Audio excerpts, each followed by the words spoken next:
Olá, pessoal, bom dia a todos e a todas. Sejam bem-vindos a mais um webinário. Antes de eu apresentar não, que vocês já conhecem, né, que é a Ivna que retorna hoje, mas antes de eu passar a palavra para ela, só quero dar um recadinho rápido. Já mandamos, na plataforma do curso, lá a mensagem explicada certinho, vocês já estão sabendo, mas não custa reforçar aqui. Hoje é o último webinário que a gente faz assim ao vivo, né, naquele mesmo esquema que a gente está fazendo há 2 semanas. As 2 próximas semanas são atividades todas ali via plataforma do curso, né, assíncronas. Então, a partir de segunda-feira, vai aparecer lá no curso de vocês, lá na plataforma, o webinário da segunda, e cada dia vai abrindo um webinário novo. Então, é o mesmo esquema, tá? Pessoal, por exemplo, que ingressou à tarde, que está assistindo os webinários e assinando a lista de presença depois, vai continuar. Para vocês agora vai ser assim também. Vai abrir o webinário, vai estar lá a gravação, vocês vão ter que assistir a gravação, no final vai estar a lista de presença, bem importante, tá? Não deixar de assinar a lista de presença, que vai estar disponível ali no final de cada vídeo, e isso diariamente, tá? Todo dia vai abrir atividade, então não tem como em um dia vocês fazerem as atividades e obviamente, assinarem a lista de presença de todos os dias. Tudo bem? Qualquer dúvida, estamos à disposição, tá? Vocês têm meu e-mail, tem e-mail da Priscila também, os telefones. E vocês devem estar estranhando um pouquinho o nosso cenário, desculpa, porque nós estamos de mudança. A partir de segunda-feira, o Cefop estará lá na Escola Fernando Duarte Rabelo, ali pertinho mesmo, para quem é de Vitória, quem conhece Vitória, ali pertinho da praça, na Praça do Cauê, né, melhor dizendo. Pessoal, tudo bem, depois das dúvidas a gente vai tirando. Eu vou aqui passar a palavra para a Ivna, que retorna aqui para falar com a gente hoje de planejamento reverso, utilizando o currículo do Espírito Santo. Ivna, bem-vinda novamente, sempre bom te receber, a gente agradece demais aí essa parceria nossa aí, que você está sempre à disposição, e vou passar a palavra para você, fica à vontade. Obrigada, Felipe. Boa notícia que o Cefop vai ter um lugarzinho, né, para ele. Estava precisando mesmo de um espaço para formação de professores, né? Eu que passei aí, sei o quanto é complicado aquela sala apertadinha, né? E aquele monte de gente, falta espaço para fazer formação presencial. Desejo sucesso aí para vocês nessa nova sala, né? Quem sabe um dia eu volto, eu vou para lá para Fernando Duarte Rabelo também. Bom dia, Volta pessoal. lá, nem que seja para tomar um café. Isso aí. Bom dia, pessoal. Prazer estar aqui de novo com vocês. Nessa sexta-feira, nós vamos finalizar a semana falando de planejamento reverso, tá bom? Hoje a oficina costuma ser um pouco mais curtinha, ela não é 1h30, 1h e pouquinho no máximo. Pelo menos das últimas vezes foi, então pode ser que a gente acabe um pouquinho até mais cedo. E vou aqui, né, compartilhar minha tela.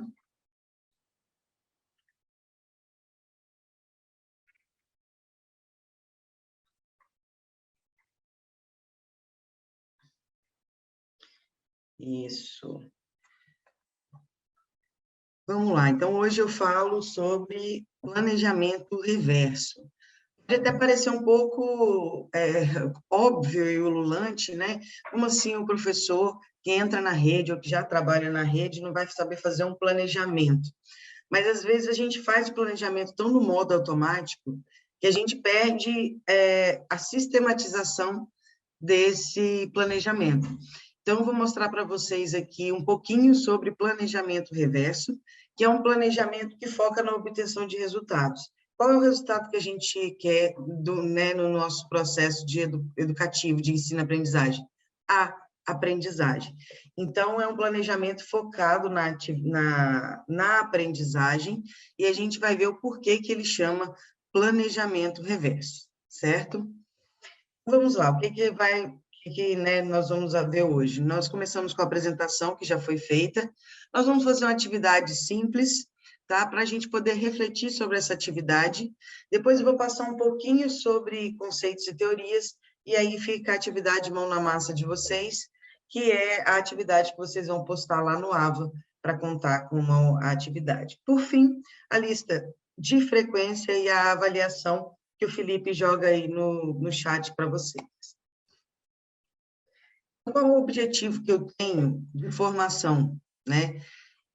Eu espero que, ao final dessa oficina, vocês consigam reconhecer, identificar e compreender os passos de um planejamento reverso na educação básica, que vocês consigam analisar o uso do planejamento reverso e sua efetividade no planejamento de aulas e projetos de aprendizagem, e que, por fim, vocês consigam aplicar o planejamento reverso na elaboração de alguma experiência de aprendizagem, que vai ser o mão na massa de vocês lá no finalzinho. Se vocês observaram ontem e se vocês observaram hoje, eu sempre coloco o objetivo logo no início. O que eu quero que vocês aprendam? E esse é um ponto muito importante de qualquer planejamento, deixar ciente para o aluno qual é o objetivo daquela aula, daquele projeto, que você quer que ele aprenda, o que você espera desse aluno. Né? Então, é um exercício muito interessante, tanto para nós professores, para nos respaldar, diante de qualquer coisa. Olha, eu dei uma aula, mas eu deixei claro os objetivos da aula antes. E também para os alunos entenderem o que se espera deles ao final daquela experiência de aprendizagem, daquele momento de aprendizagem. Se vocês quiserem, já pode fazer a leitura aí do QR Code, ou, se puder, acho que eu vou dar uma pausa aqui, e eu vou enviar para vocês, via chat também, o link do slide, caso vocês queiram. Cadê o chat? Tem um link do slide aí, caso vocês queiram, como fazer a leitura de QR Code. Então, quem quiser pegar o material, fica à vontade. Vamos lá. Isso. Para a gente iniciar nosso dia, nós vamos fazer uma atividadezinha rapidinha, porque eu pretendo, a minha intenção é desenvolver um pouquinho do pensamento computacional em vocês. O pensamento computacional, ele é um conjunto de habilidades e conhecimento da ciência da computação. Que conjunto de habilidades é esse? É decomposição, reconhecimento de padrões, abstração e algoritmo.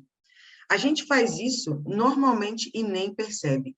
Por exemplo, se você começar a reparar as ações que você faz quando acorda, você vai ver que você consegue até automatizar essas ações. Quais são essas ações? Primeiro, eu abro o olho, eu levanto da cama, eu vou até o banheiro, eu lavo o rosto, eu escovo o dente, eu faço xixi. Então, estou fazendo uma decomposição dos meus padrões. Eu reconheço esses padrões. Eu posso me fazer de um robô e fazer isso, né, digamos, via automatizada. Então, o pensamento computacional é você olhar para uma atividade, decompor essa atividade, reconhecer padrões, abstrair e fazer um algoritmo que faça isso. Esse pensamento computacional, ele não fica só dentro da ciência da computação, ele pode ser utilizado em várias áreas do cotidiano, tá? Para gerar mais conhecimento, mais capacidade criativa, gerar estratégia e crítica nas ações que você faz. Então, o pensamento computacional, embora ele seja muito válido para a área de computação, ele também é uma competência, é uma habilidade que vai te ajudar em diversas áreas. Pois bem, então, como que a gente vai, hoje, aprender ou desenvolver um pouquinho da nossa habilidade de pensamento computacional? Opa! Eu vou passar para vocês um programinha, tá? Um joguinho bem simples, que é o início de qualquer desenvolvimento de pensamento computacional. Então, vocês podem fazer a leitura do QR Code, ou fazer aí, vou também colocar para vocês no chat, entrar no chat, vocês vão ter acesso a um joguinho mesmo, onde ali você vai fazer, né, algumas fases para poder melhorar o seu pensamento computacional. Então, quem abriu aí vai chegar nessa fase, é um aplicativo da Google, de pensamento computacional, ele é desenvolvido para crianças, isso significa que vocês vão conseguir fazer esse início de pensamento computacional, tá bom? Então, basta, o que vocês têm que fazer? Basta abrir o site, clica aí, e aí vai começar o joguinho, tá? Então, qual é a ideia? É você pegar as cenouras no caminho. Eu vou ver se eu consigo tirar o som aqui. Espera aí.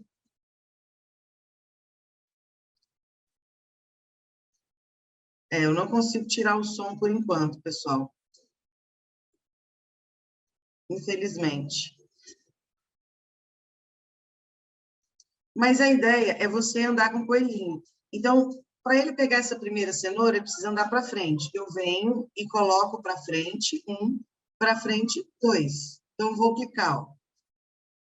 Ele andou para frente, ele pegou as 2 cenouras. Vai para a próxima fase. E ali você vai decompondo esse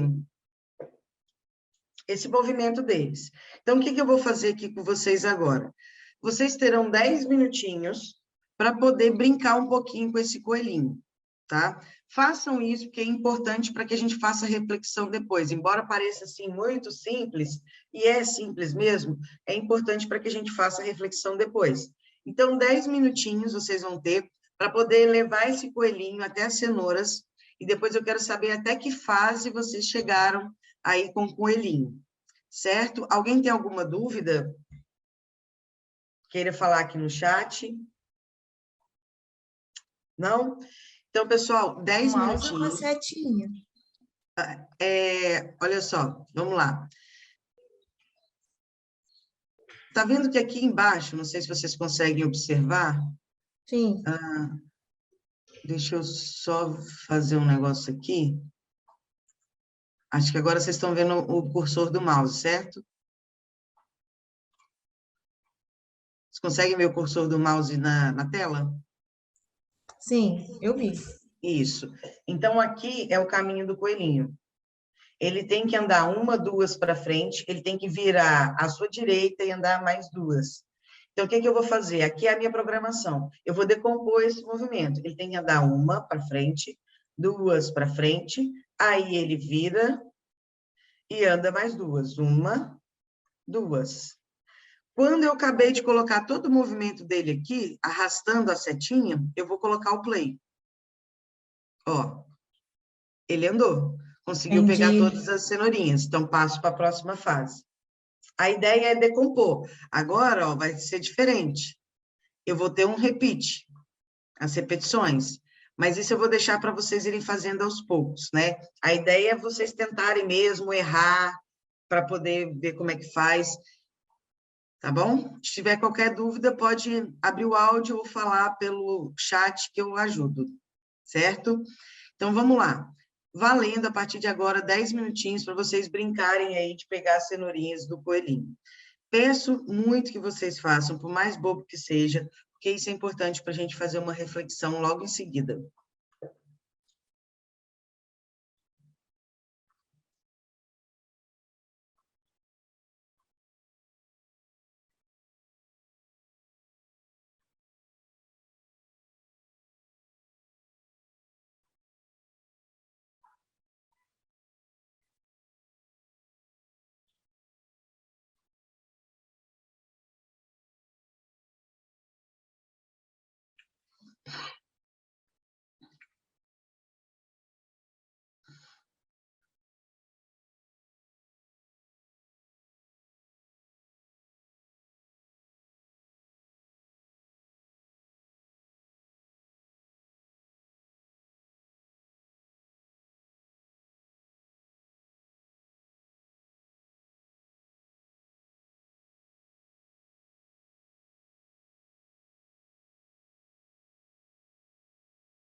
nossos 3 minutinhos finais, pessoal.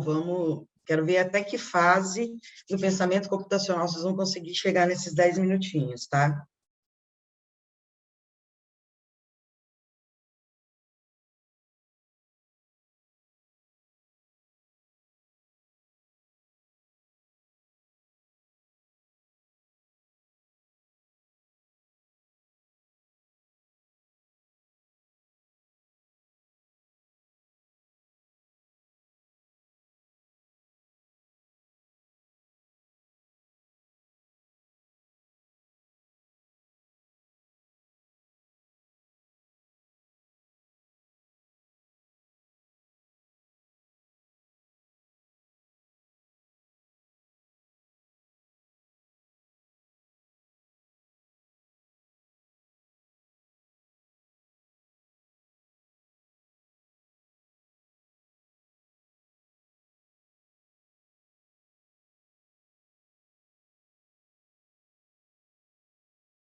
O último minutinho, pessoal.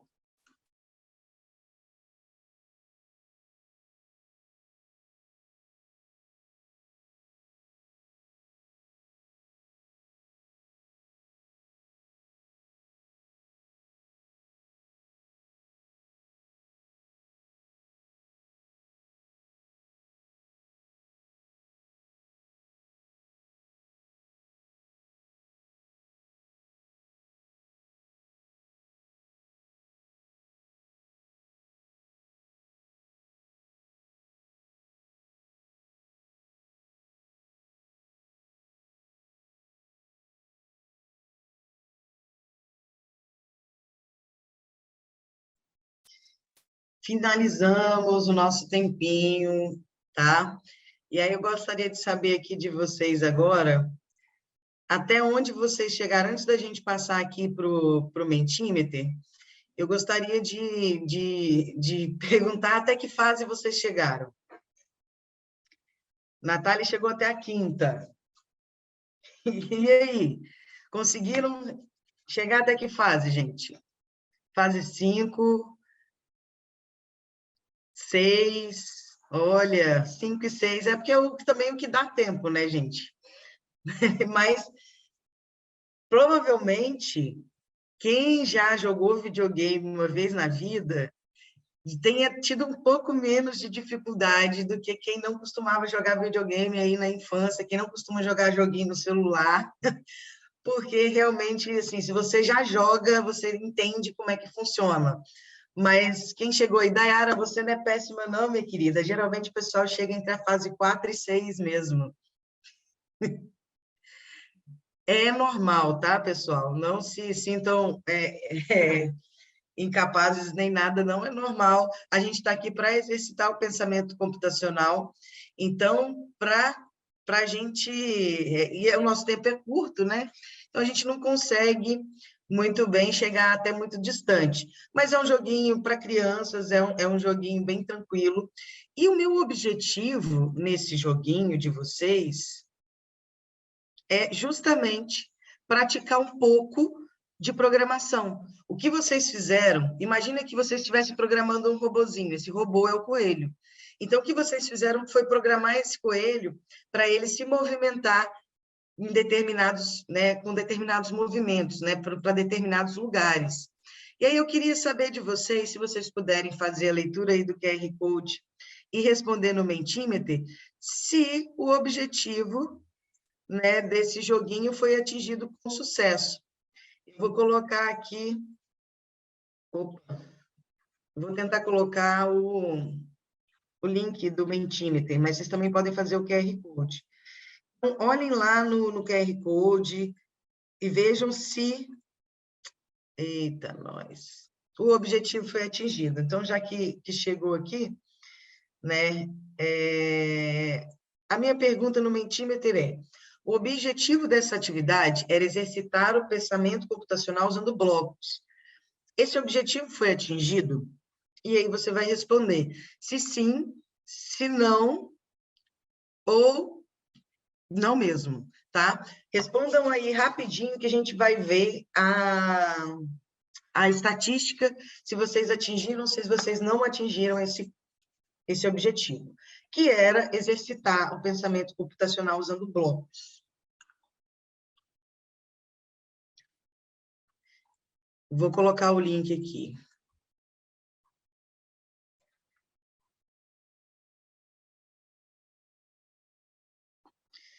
Vê se foi.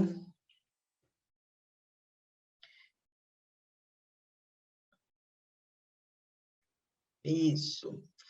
Então, entra aí e vote.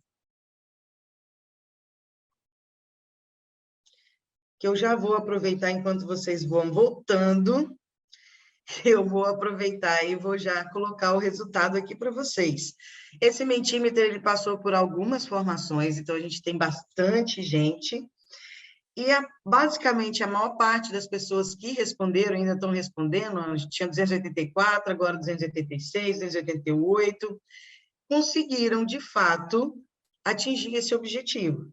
Então, essa atividade que eu pensei para exercitar pensamento computacional, basicamente, para a maioria das pessoas aqui, ela foi atingida com sucesso. Só temos aí 2 pessoas que não conseguiram atingir de jeito nenhum fazer isso, né? Não conhece nem o que é essa atividade. Mas, na sua maioria, sua grande maioria, todo mundo conseguiu ver que esse objetivo ele foi atingido com sucesso. Certo? Então, vamos voltar aqui na nossa apresentação. E aí, um outro momento de reflexão. Agora a gente começa um momento de reflexão. E eu gostaria de saber de vocês se... que vocês resumissem planejamento pedagógico em uma palavra. Quando eu falo planejamento pedagógico, qual é a palavra que vem na cabeça de vocês? Então, entrem no QR Code e respondam aí esse Mentimeter. Apenas uma palavra, tá, pessoal? Eu vou jogar também o link aqui.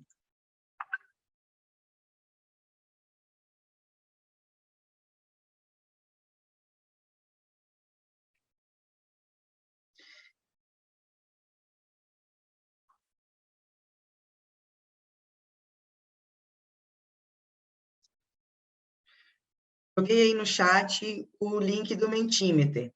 Uma reflexão. Quando eu falo planejamento pedagógico, o que vem na sua cabeça?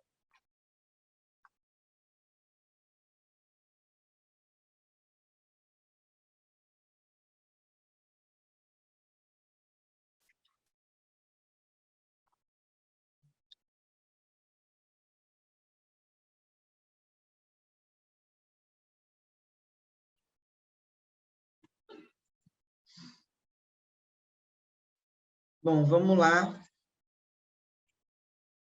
Acho que vocês já estão colocando as palavras. E eu vou puxar aqui o resultado para a gente ver o que vai na cabeça das pessoas, não só vocês, como dos demais do ano passado até agora que fizeram essa oficina.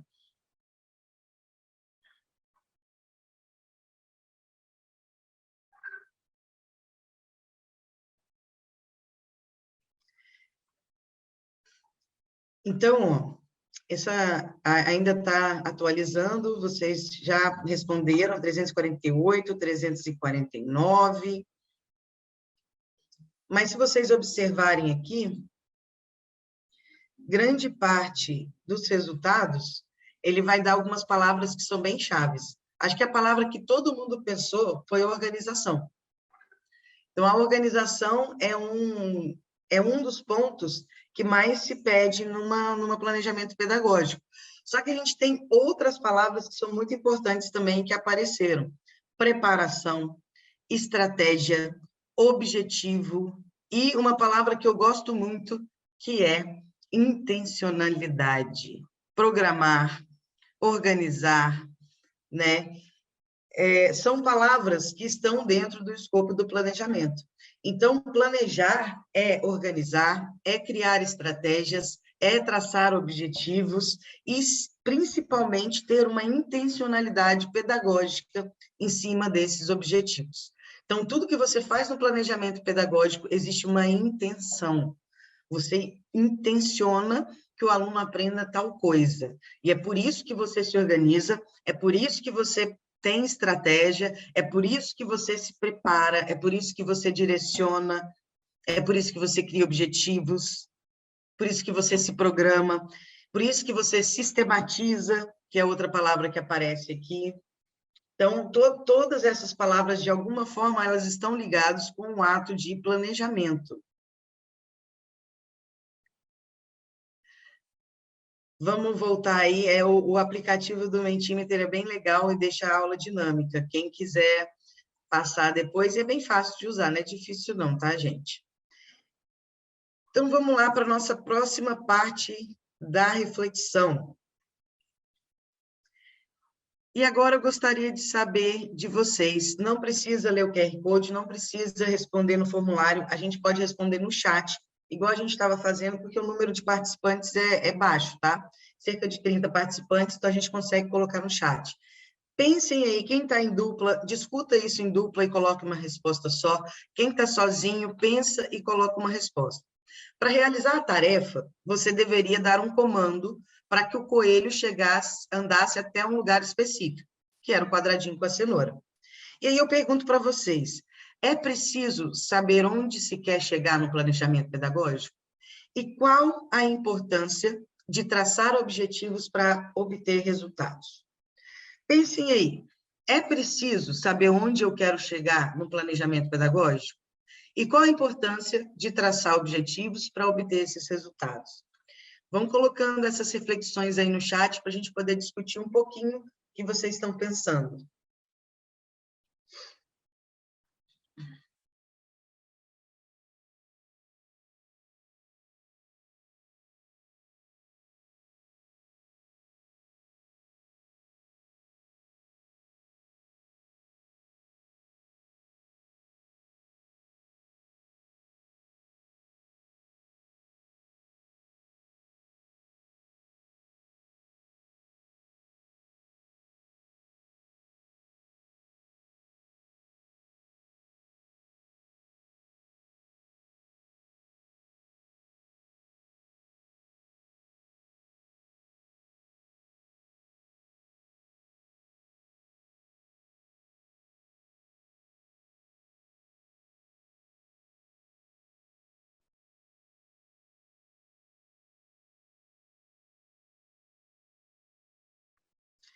Já temos aí algumas respostas.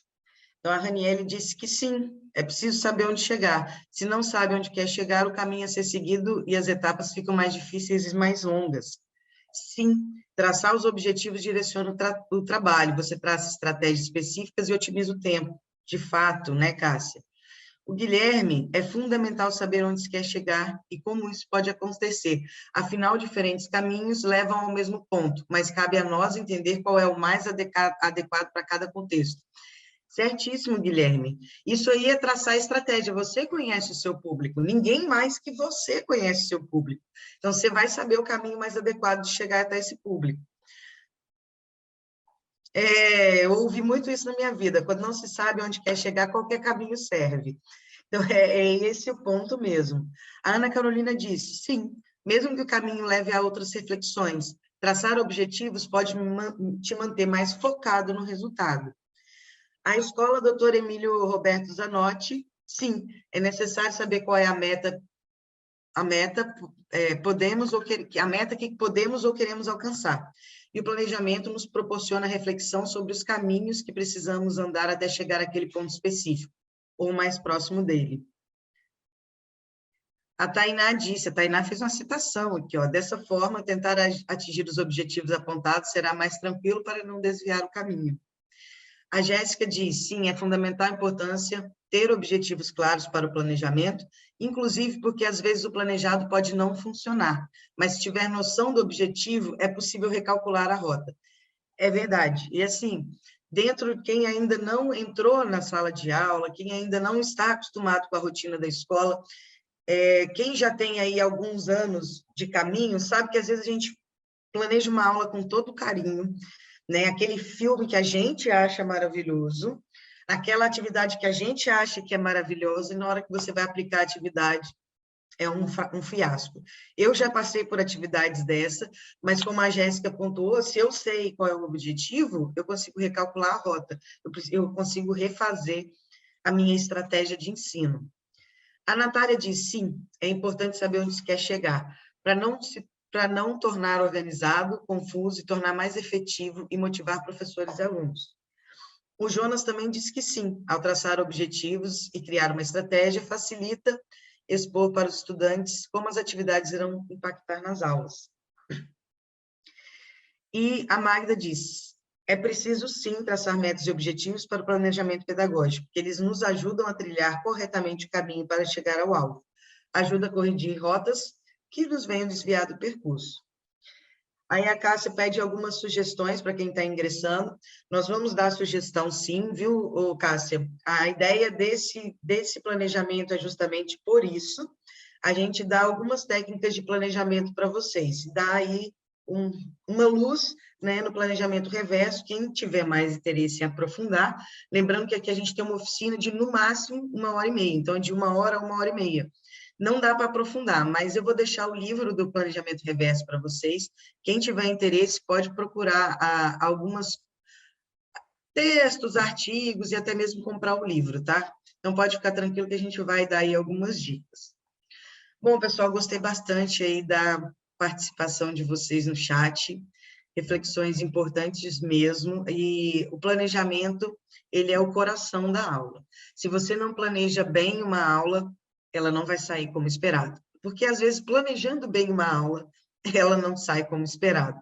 Então, a gente precisa sempre planejar, né? E aí eu trago uma frase que me marcou muito, não sei se é da minha avó, mas ela que me disse isso, quando eu estava em 2004, né, no início de 2004, tentando escolher o que eu queria da minha vida, né? A minha avó queria que eu fosse jornalista, a minha mãe não queria que eu fosse professora, porque ela é professora, minha mãe e minhas tias, né? E eu querendo fazer química, e aquela brigaiada na família, mas você vai ser professora, você vai sofrer na sua vida. Elas estavam certas, não tiro a razão, mas também, assim, eu escolher ser professora e saber exatamente onde eu queria chegar como professora, me trouxe até aqui, inclusive na direção do estadual. Então, é um caminho aí de mais de 10 anos na docência, onde eu fui galgando, né, etapas, porque eu sabia exatamente aonde eu queria chegar. E a minha avó me disse isso, se você não sabe onde quer, se você sabe onde você quer chegar, você sabe como deve ir. Então, no contexto, era do tipo assim, você vai estudar muito ou pouco sabendo o curso que você quer fazer. E isso é muito comum, tá? Isso aí é o cerne do planejamento. Se você não sabe onde você quer chegar, você não sabe como você deve ir. Você precisa saber qual é o ponto de chegada, para saber como você deve ir, para traçar estratégias para alcançar aquele objetivo. E é exatamente isso que o planejamento reverso faz. Planejamento reverso é um livro muito interessante, chamado Backward Design, dos autores Grant Wiggins e Jay McTighe. Então, a ideia é que esse livro de planejamento de projetos diversos, mas ele pode ser utilizado na educação, que é basicamente você começar o projeto, o planejamento do fim. Ao invés de pensar o que eu vou fazer para atingir esse resultado, você vai pensar, esse é o resultado que eu quero atingir, e o que eu vou fazer para que esse objetivo seja atingido, né? Então, vamos lá. O é o primeiro passo para um planejamento reverso? Identificar os resultados desejados. Então, quando eu estava aqui fazendo o planejamento dessa oficina, eu pensei, gente, eu preciso fazer uma atividade que seja aí um pouco mais dinâmica, um pouco mão na massa para abrir esse planejamento. Mas eu quero que, no final, os professores entendam como é o processo de planejamento reverso e quanto a intencionalidade pedagógica é importante nesse processo. Então, sabendo disso, eu pensei, eu vou achar um joguinho onde tenha alguma coisa que o objetivo seja chegar a um determinado lugar, para eu começar a refletir a partir desse joguinho. Então, tudo que foi colocado aqui foi pensado no resultado que eu gostaria de atingir. Então, identificar os resultados desejados, os objetivos do processo de aprendizagem, eles são definidos primeiro. Antes de você pensar estratégia, antes de você pensar nas aulas, você tem que pensar qual é o objetivo que eu preciso atingir nessa aula ou nesse projeto. Depois, você vai determinar as evidências aceitáveis. Porque se eu estou traçando o objetivo, que vocês aprendam um pouco de linguagem de programação, como que eu vou determinar que vocês aprenderam? Como que eu posso medir, monitorar a aprendizagem de vocês? Ah, então sabe o que eu vou fazer? Eu vou utilizar o Mentimeter, porque eu preciso de algo que me dê uma evidência ali na hora para a gente discutir, e eu acho o Mentimeter o aplicativo mais indicado para isso. Poderia ser um formulário Google? Poderia também, tá? Sem problema nenhum, poderia ser um formulário Google. Algo que me fizesse determinar uma evidência, que vocês conseguiram avançar ali no joguinho do pensamento computacional. O que seria a evidência numa aula? É o exercício, é a prova, é o estudo dirigido do projeto, é o cartaz que ele vai fazer no final da aula. Então, determinar evidências aceitáveis significa pensar no acompanhamento do processo por meio de avaliações reguladoras que farão parte do percurso metodológico que será desenhado para que se atinja a prioridade curricular, ou seja, que se atinja o objetivo pensado no primeiro passo. Aí, por fim, a gente pensa o que a gente vai fazer na aula. A gente cria experiências de aprendizagem. O que eu dei aqui para vocês de pensamento computacional não foi uma aula. Eu pensei em executar um planejamento de experiência de aprendizagem. Eu não expliquei, de fato, para vocês o que era o pensamento computacional, mas vocês, na prática, foram lá numa experiência de aprendizagem e foram levando o coelhinho até a cenoura.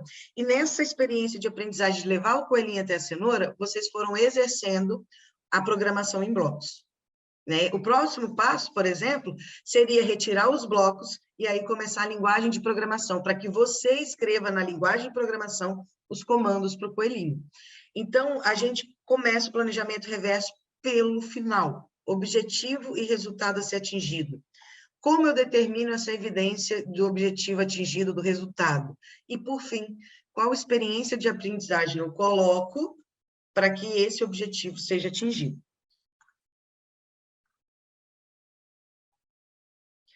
Algumas perguntas que podem ajudar vocês nesse processo de começar pelo fim. Então, se eu tenho que identificar qual é o resultado, qual é o objetivo, algumas perguntas podem ajudar. Por exemplo, quais são os resultados esperados? Eu quero que o meu aluno aprenda a separar sílabas. O que eu quero aprender ou ensinar com isso? Eu quero ensinar linguagem de programação. Eu quero fazer com que os alunos comecem a aprender linguagem de programação. Então, se eu já penso isso, eu já vou pensar numa atividade que faça com que os alunos comecem a aprender linguagem de programação. O que é imprescindível aprender sobre esse assunto? Porque, vamos supor, eu quero fazer em química. Eu quero que os meus alunos aprendam a reconhecer os elementos de uma reação química. Mas o que é necessário ele aprender para chegar até aí? Primeiro, ele tem que aprender os elementos da tabela. Então, não adianta nada, ele não vai reconhecer que o CaCO3 é o carbonato de cálcio, se ele não reconhecer que o Ca é o cálcio, que o C é o carbono e que o O é o oxigênio.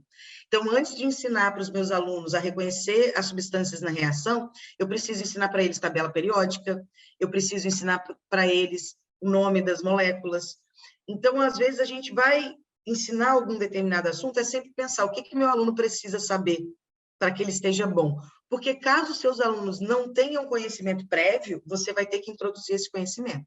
Senão, você vai planejar a aula e seus alunos não vão conseguir acompanhar. Por isso que é bom a gente se perguntar, o que meu aluno já sabe? O que é imprescindível ele ter base para ele saber resolver o problema que eu estou dando para ele? Próxima pergunta, o que será necessário aprender agora para compreender outros conceitos? É você traçar o que ele precisa aprender agora para ele aprender o final, lá na frente. Então, primeiro ele vai aprender o nome dos elementos químicos, depois ele vai aprender o nome das moléculas, e aí sim eu consigo ensinar para ele o balanceamento das reações. Né? O que é preciso saber fazer após adquirir esse conhecimento? Beleza, então eu fui lá e dei minha aula sobre reações químicas, balanceamento. O que ele precisa fazer após adquirir esse conhecimento? Ele precisa balancear uma reação química. Então, eu vou dar um exercício, e ali eu vou ter minha evidência. Ele aprendeu a balancear a reação química? Não. Ou sim. E se ele não aprendeu, aonde ele está parando? Lembra dos passos que eu falei? Primeiro ele vai reconhecer o elemento, depois ele vai reconhecer as moléculas, e por fim, ele balanceia a equação. Às vezes, ele chega só até o reconhecimento do elemento. Se ele não reconhece a molécula, ele não vai conseguir balancear a equação. Então, eu vou precisar, para esse aluno, voltar um pouquinho e ensinar ele a reconhecer as moléculas para ele poder balancear uma equação. E o que pode ser difícil de compreender? Isso é muito subjetivo, porque às vezes o que é difícil para mim não é difícil para vocês. Quem já tinha uma noção de joguinho de computador, sentiu muito mais facilidade em programar o coelhinho para pegar a cenoura do que quem nunca jogou computador ou quem não gostava, quem jogou muito pouco. Então, é difícil a gente ter essa subjetividade, mas você já sabe, principalmente quem é professor aí há mais tempo, de qual ponto na sua matéria os alunos sentem mais dificuldade. Então, em química, minha matéria, reconhecer elementos da tabela, fácil. Reconhecer moléculas, médio. Agora, difícil mesmo é fazer o balanceamento. Mas eu tenho que ter noção que é difícil, porque é nesse ponto que eu vou gastar mais estratégia de planejamento, que eu vou ter que planejar melhor. Depois que você identificou os resultados, você vai determinar as evidências. Também deixei aqui uma série de perguntas que podem ajudar vocês a se guiar nesse processo. Por exemplo, qual a melhor forma de saber se meus alunos atingiram o objetivo até então? Eu posso dar uma reação química para eles balancearem. Se ele conseguiu balancear, objetivo atingido. Se ele não conseguiu, o objetivo não foi atingido. O que pode comprovar a proficiência dos alunos? Eu posso lançar um exercício avaliativo. Não precisa ser um exercício avaliativo somativo, aquele que vai dar ponto lá no final. Pode ser um exercício avaliativo formativo. Eu vou fazendo por passos. Primeiro ele reconhece o elemento, depois ele reconhece a molécula, e no último exercício ele faz o balanceamento. Porque aí eu consigo ver, toda a turma, 90% da turma reconhece elemento. 70% reconhece a molécula, mas só 50% conseguiu fazer o balanceamento. Então, é saber como que a gente pode comprovar a proficiência desses alunos, tá? Provas escritas, exercícios escritos, quando a gente está lidando com matéria, é, de fato, uma das evidências mais satisfatórias que a gente pode obter, tá? O que precisará ser avaliado nesse tópico, nesse curso? Isso aqui está atrelado ao objetivo. Quais tarefas podem demonstrar compreensão no assunto? Eu não precisei escrever para vocês o que é programação em bloco ou falar um passo a passo de programação em bloco, mas pela evolução de vocês no Doodle, né, naquele joguinho da cenourinha, eu consigo demonstrar se vocês compreenderam ou não como que funciona a programação em blocos. Quais critérios ligados às evidências coletadas para determinar a compreensão dos alunos? Como promover a autoavaliação e reflexão do aluno sobre a própria aprendizagem? Então, são algumas perguntas que podem ajudar vocês nesse processo também. E, por fim, não menos importante, chega a nossa última parte, que é criar experiência de aprendizagem. Eu não falei fazer aula. Percebam isso, eu não disse planejar aula, eu disse criar experiência de aprendizagem. Isso faz toda a diferença. Porque planejar uma aula, quando eu falar, eu vou planejar uma aula, na minha cabeça já vem eu com um livro ou um caderno onde eu escrevi o resumo da matéria, passando no quadro e explicando para os alunos. né? Não que isso não seja um método eficaz. Até hoje está aí porque é um método eficaz. Não deve ser o único método. E é aí que eu queria trazer isso para vocês. Às vezes a gente passa dias tentando explicar um determinado conteúdo que a gente poderia fazer uma experiência de aprendizagem. Fazer algo prático, onde dali surge uma reflexão, dali surja um desenvolvimento de habilidades para, enfim, você falar sobre aquela matéria.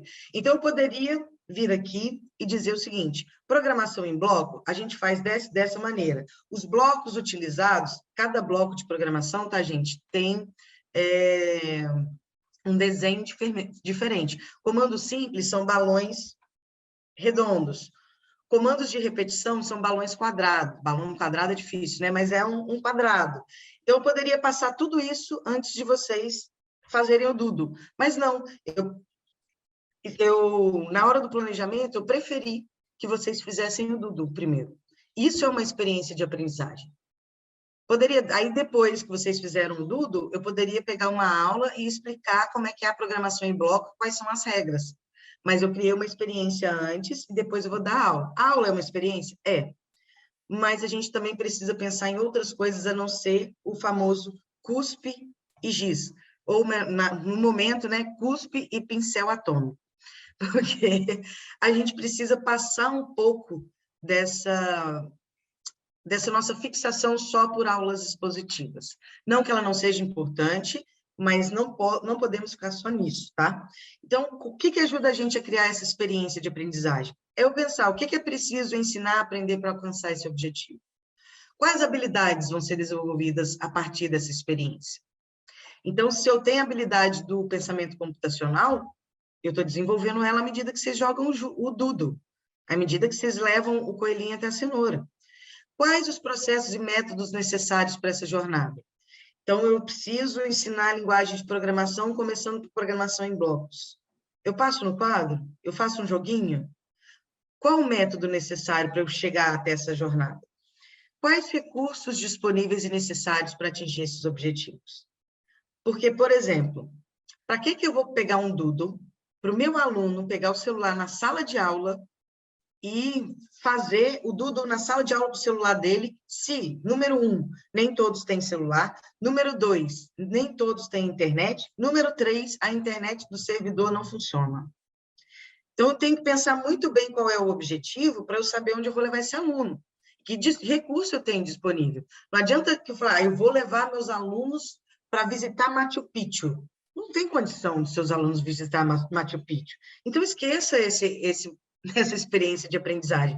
Ah, mas lá na escola tem um laboratório de informática. E existem alguns programas, por exemplo, que eles nos levam a visitar o Museu do Louvre. Você consegue rodar, assim, 360 graus, ver o teto, ver as obras de arte. Então, já que eu não posso levar meus alunos no Louvre, eu vou levar eles na sala de informática para que eles acessem esse aplicativo, esse site, e eles consigam fazer uma visita virtual no Museu do Louvre.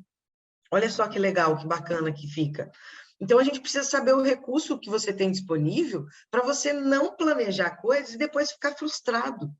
Infelizmente, sabe, gente, eu gostaria de estar dizendo outras coisas para vocês, que a nossa quantidade de planejamento é perfeita, que nossa escola tem todos os recursos necessários, mas isso não é real.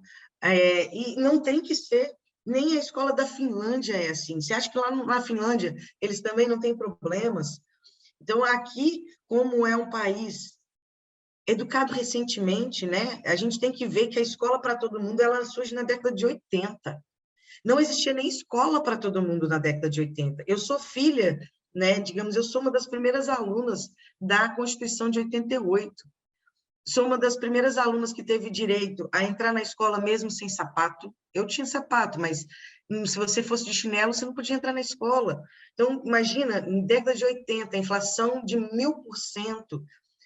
As pessoas mais pobres não tinham nem condição de comprar comida, quiçá sapato e livro e merenda. Então, né, a gente chama todo mundo para a escola na década de 80. Então, nossa educação democrática ela tem 30 anos. Nós temos muitos problemas, e é por isso que a gente tem que entender quais são esses problemas, quais são esses recursos que a gente tem disponível para a gente dar a nossa melhor aula possível. Ah, mas eu vou ficar de braço cruzado até ter o recurso de levar meus alunos no Louvre. Gente, se você fizer isso, você vai ficar frustrado como profissional. Você vai ser um profissional que não vai querer chegar na escola. Ao invés disso, pense o seguinte, a minha escola tem pouco recurso, o que eu consigo fazer com isso? Da melhor forma possível. Ou como que eu consigo angariar mais recursos para a minha escola? Porque só aí você vai sair do braço cruzado, da reclamação e começar a trabalhar com os alunos. Então, é preciso ter noção dos recursos disponíveis. Na roça, quando eu trabalhei 2 anos na zona rural, em Guararema, Nova Venécia, e no 41 em São Mateus. E aí, assim, gente, quando dava novembro, época de chuva, não ia aluno para a escola, porque eles precisavam do ônibus. E o ônibus atolava e simplesmente não chegavam na escola. Então, você tem que saber rebolar com o que você tem. Eu não posso lesar esse aluno do direito dele de aprender, porque eu não tenho planejamento suficiente, porque eu não tenho recurso suficiente. Eu preciso também pensar nesse aluno. Ele não escolheu estar ali, às vezes é a única escola que ele tem. É a única. Então, né, a gente pensar isso com carinho. Nós não temos tantos recursos, nós não temos tanto planejamento, mas o que eu posso fazer em cima disso? Porque o seu melhor vai impactar muito na aprendizagem do aluno. O seu cruzar de braços e a reclamação sem fim também impacta na aprendizagem do aluno. E aí é você quem vai escolher ficar nessa posição. Eu fico de braço cruzado reclamando, ou eu crio experiências de aprendizagem com o que eu tenho. Tá? Então, é só deixar essa dica, porque às vezes eu sinto assim que a gente fica muito frustrado. E se a gente deixar a frustração levar, a gente não consegue planejar nada, nada, nada que seja de fato diferencial para os nossos alunos. E eu sou prova viva disso, tá? Eu ganhei alguns prêmios educacionais, eu fui finalista do Professor Nota 10, um trabalho sobre cientistas mulheres, onde o meu produto era um cartaz, tá? Era um cartaz. Então, é possível fazer muito, fazer direito, fazer bem feito, com poucos recursos. Com mais recursos é melhor? Com certeza. Mas a gente consegue fazer isso também com poucos recursos. Deixa eu só ver o chat aqui.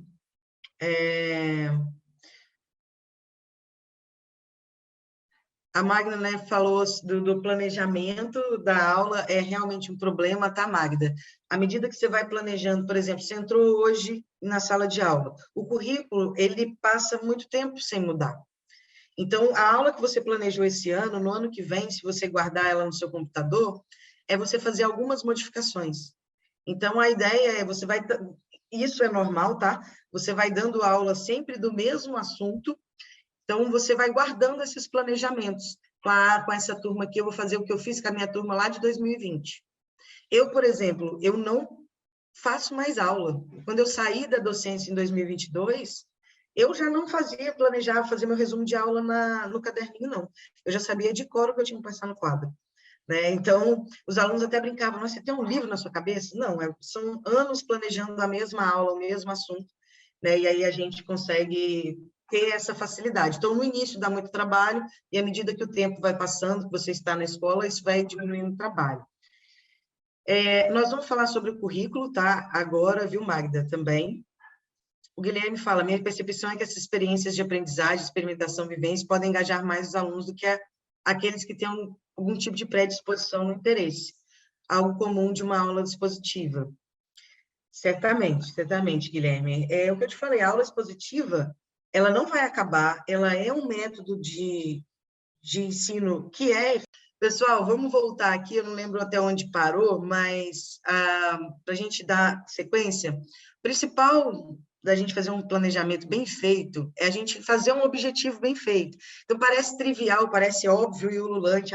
Vou aprender a criar um objetivo de aprendizagem? Vocês vão ver que isso é importantíssimo, tá?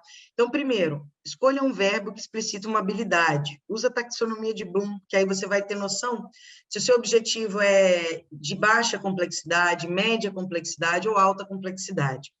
Complementa o verbo com objeto de conhecimento. Nós vamos ver, pelo novo currículo agora, como é que faz isso. E, por fim, a gente usa o modificador do verbo, que vai explicitar um contexto ou maior detalhamento ali da aprendizagem que você quer. Vamos observar aqui. Por exemplo, o que eu quero nesse slide de vocês? Que vocês definam objetivos de aprendizagem dentro de um planejamento e dentro de planejamento reverso, que é o modificador. Aí está a taxonomia de Bloom, tá, pessoal? A gente tem verbos que são geralmente de baixa complexidade, memorizar, compreender, e aí vai para a média complexidade, aplicar, analisar, até a alta complexidade, que é avaliar e criar.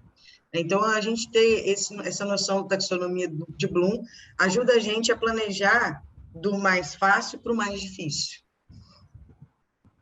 E aí eu tinha trazido aqui um exemplo, não sei se eu vou conseguir dar esse exemplo todo, mas isso aqui foi retirado do currículo novo do Estado do Espírito Santo, tá? No itinerário formativo que haja luz, é física, no objeto de conhecimento é a evolução do universo, o eixo é investigação científica, e a habilidade que pede no currículo é essa aqui, ó. Identificar, selecionar, processar, analisar dados, fatos e evidências com curiosidade, atenção, criticidade e ética, inclusive utilizando apoio de tecnologias digitais. Guardem essa habilidade aqui. Eu tenho vários verbos nessa habilidade e ela está genérica, mas eu preciso colocar esses verbos dentro do meu objeto de conhecimento, que é a evolução do universo. Aí fui lá no currículo e peguei o detalhamento do objeto, que é compreender as ciências como produção humana, que ocorre em meio social, e conhecer os principais pesquisadores que contribuíram para a consolidação da astronomia, porque é a evolução do universo, como ciência. Então, o que eu vou fazer na hora de planejar? Eu preciso que o meu aluno saiba compreender a ciência como produção humana e conhecer pesquisadores. Eu vou definir o verbo. Para definir o verbo, eu vou utilizar essas habilidades aqui, tá? Então, eu vou começar pelo primeiro verbo. Identificar, ó. Está dizendo aqui, ó, identificar, selecionar, processar e analisar. Então, identificar. O que eu preciso identificar? Preciso identificar que a ciência é uma produção humana. E depois, selecionar. Selecionar e sistematizar o quê? Fatos e evidências que comprovem que a ciência é uma produção humana e produto do meio social. E aí, já lá no fim da taxonomia de Bloom, eu preciso analisar as evidências, né? Analisar, verbo, o quê? Objeto de conhecimento, as evidências que a ciência é produção humana e produto do meio social. E, por fim, argumentar, com base em fatos verídicos, que a ciência é uma produção humana e traz consigo os preconceitos e interesses da sociedade que está inserida. Então, observem que eu peguei uma habilidade genérica, que é o que aparece no currículo de vocês, e a partir do detalhamento do objeto do conhecimento, eu fui criando pequenos objetivos de aprendizagem. E se eu sei esses objetivos, eu vou pensar em situações, em experiências de aprendizagem com eles. Por exemplo, como que meus alunos podem identificar evidências que a ciência é uma produção humana? Já sei. Eu vou fazer a dinâmica do cientista, que é dar um papelzinho para eles e falar assim, eu vou falar uma palavra e a primeira imagem de vocês descreva. Cientista, aí eles vão, a maioria faz isso, tá? Eles descrevem um Einstein, jaleco, cabelo bagunçado, doido. Por que todo mundo pensou isso? Será que não existe cientista mulher? Aí todo mundo fica, eu não conheço cientista mulher. Então, aqui eu já identifico que é uma produção humana, porque as mulheres não estão lá, as mulheres estão na sociedade, mas não estão na ciência. E aí eu venho e falo, como é que meus alunos vão evidenciar que as mulheres não estão na ciência? Como eles vão evidenciar o processo que exclui as mulheres da ciência? Já sei. Eu vou passar o filme Estrelas Além do Tempo, que conta a história e mostra o preconceito de 3 mulheres negras dentro da NASA. E ali eles vão identificar que a ciência é uma produção humana e identificar o porquê que as mulheres ficaram fora do processo, né? E depois eu vou fazer uma pesquisa sobre cientistas mulheres, para que eles possam selecionar e sistematizar fatos que comprovem que é uma produção humana. E que se não existe tantas mulheres, é porque as mulheres estiveram fora esse tempo todo. Mais que isso, eu não quero também fazer, olha só, os meus últimos 2 objetivos, analisar e argumentar. Então, o que eu vou fazer? Eu vou pedir um estudo dirigido sobre presença de mulheres e minorias na ciência e seus impactos. Então, eles vão ler artigos, eles vão escrever, e aí, por fim, eu proponho um debate sobre a presença de mulheres na ciência, para que eles tenham a possibilidade de argumentar. Então, observem que, a partir desses objetivos que eu tracei, eu consigo pensar em ações que vão justamente atingir esses objetivos. Então, eu vou propor debate, eu vou propor filme, eu vou propor uma dinâmica. Então, se você sabe onde você quer chegar, você sabe como deve ir. Então, só assim, recapitulando, eu peguei uma habilidade genérica do currículo, olhei o meu objeto detalhado, objeto de conhecimento, então eu tinha que saber que a ciência é uma produção humana, e aí, a partir desses verbos que estão na habilidade, eu fui criando os meus objetivos. Criei todos os objetivos, verbo, objeto de conhecimento e contexto, aí eu vou pensar nas experiências de aprendizagem. E agora, pessoal, assim, para a gente encerrar também, para não dar mais essa queda, e o pessoal também poder fazer a outra reunião do outro lado de lá, tem uma atividade para vocês, tá? Que vocês pensem num planejamento de 2 a 4 aulas no máximo, então, planejamento simples para vocês fazerem até meio-dia, até, né, o final do cumprimento de horário de vocês. Tem esse modelo, acredito que já esteja lá no AVA, né? Então, um modelinho, você vai colocar o nome da sua escola, o nome do componente curricular, o nome dos professores envolvidos, a área, período, série, e aí você vai lá no currículo do Espírito Santo e vai ver o objeto que você quer trabalhar, o eixo estruturante que ele tem, habilidade relacionada à competência geral, igual eu fiz ali no slide, habilidade relacionada ao eixo estruturante e qual o tema integrador. Tudo isso aqui está no currículo. E aí cabe a vocês retirar esses verbos da habilidade geral e fazer objetivos de aprendizagem. Lembra que é coisa rápida, de 2 a 4 aulas no máximo. E aí, a partir desse objetivo, vocês vão fazer uma atividade, quantidade de aula prevista, o recurso humano e material necessário, espaço pedagógico, preciso levar para a sala de informática, eu vou levar no Palácio Anchieta, e a estratégia de avaliação, como que você vai evidenciar que esse aluno aprendeu, tá? Então, é basicamente isso que eu gostaria de falar com vocês. Estou vendo aqui, pessoal, já mandaram a lista de presença, tá, pessoal? Se vocês tiverem dúvidas, que eu sei que essa parte é um pouco mais enjoadinha, mais difícil, mas eu deixei aí no final do slide o meu telefone e o meu contato, sinta-se à vontade para mandar um WhatsApp, para mandar um e-mail. Aí, não, dá para você me explicar de novo como é que você tira os objetivos de aprendizagem daquelas habilidades genéricas do currículo? Dá para você me mostrar onde está o currículo que você tirou isso? Sem problema nenhum, vou ter o maior prazer em atender vocês, seja por e-mail, seja pelo contato. Então, agradeço muito a participação de todo mundo. Peço desculpa qualquer coisa aí, que a gente possa, juntos, pensar no melhor que a gente pode fazer para a educação do Espírito Santo. Reclamar faz parte, reclamar é necessário, requerer mais tempo de planejamento, requerer menos alunos em sala de aula, mas isso não pode ser um fato que nos vai deixar congelados. Então, vocês estão fazendo formações, vocês estão aprendendo coisas novas para que a gente não perca a nossa luta por melhores condições de trabalho, mas que também não percamos o nosso brilho, aquela vontade que nos fez ser professor, que é fazer com que os alunos aprendam, com que a gente faça, de fato, diferença na vida desses alunos.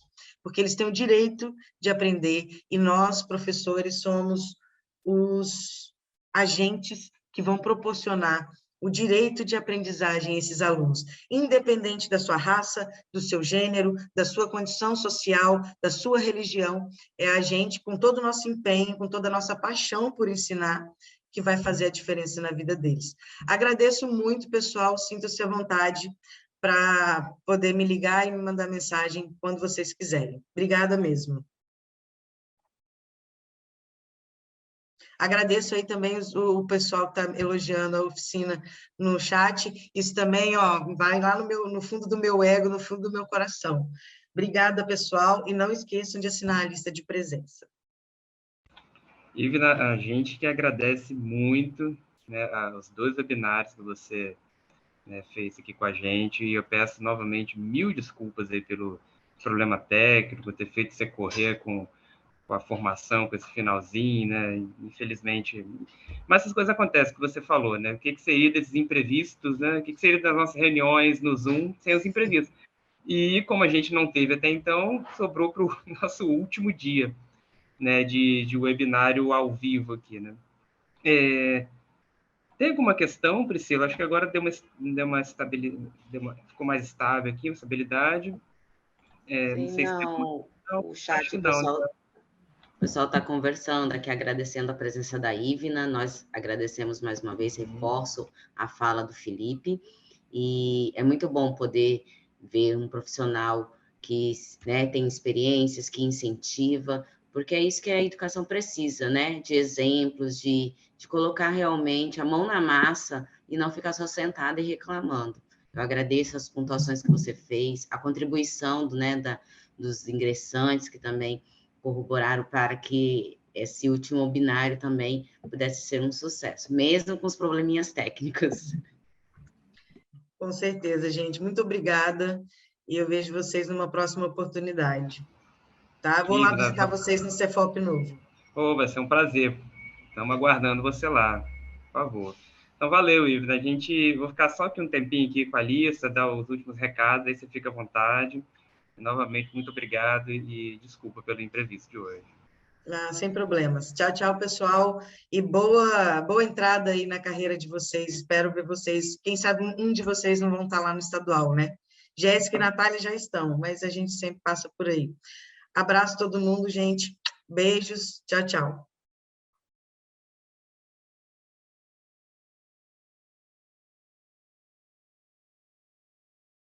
Pessoal, a lista tá aqui, né, compartilhada. Já adiantei também o link aqui no chat. A gente agradece a presença de vocês. Foi um prazer enorme estar aqui durante essas 2 semanas. Eu peço novamente também desculpas para vocês por esse imprevisto, mas hoje, igual a gente comentou ali no início, é o dia que a gente está mudando, né? O setor está indo para um outro local, então a gente acabou tá um pouco improvisado hoje, a gente não está com os mesmos equipamentos que utilizamos normalmente. Essas coisas acontecem, infelizmente, então a gente pede desculpa, mas reforço que foi um prazer, agradeço demais a presença de todos durante essas 2 semanas, estamos à disposição, tá? Lembrando que a formação segue agora auto-instrucional, está lá no AVA, a partir de, sim, vocês vão ter a atividade de hoje, né? Finalizando aqui, fazer a atividade, e depois segunda vai estar lá a nova atividade, um novo webinar para vocês assistirem, cenário, a lista, né? Como todos os dias, só que agora de forma assíncrona, e também a atividade obrigatória diária. Tá bom, pessoal? Felipe. Priscila, fica à vontade, se quiser comentar algo. Felipe, tá me ouvindo? Perdão, sim, pode falar. Lá no AVA, o link da atividade de hoje, na verdade, é o formulário de ontem. Acho que foi duplicado, e aí na hora de associar o link foi o de ontem, não o de hoje. O do formulário é Guilherme Isso, que está falando. Tá, Guilherme, sim, vou dar uma conferida agora aqui, tá, gente, encerrando ali. Obrigado pelo alerta aqui. Bom, Tá, gente, vou ver lá certinho, pessoal. Só peço desculpa, só peço, assim, finalizando aqui, só uns minutinhos para vocês acessarem lá para a gente acertar o erro, tá? Priscila, desculpa, fica à vontade. Gente, eu quero agradecer, tá, o envolvimento, a participação e desejar que vocês consigam trilhar e, aos poucos, ir aprendendo, né, tudo que nós ofertamos e também vocês têm para contribuir, né, uma galera nova, uma galera que está entrando com uma formação, a bagagem a mais, um diferencial a mais. Espero que vocês aproveitem. Muitas outras oportunidades surgirão. Fiquem atentos aos recados, tá? Acessem as plataformas também.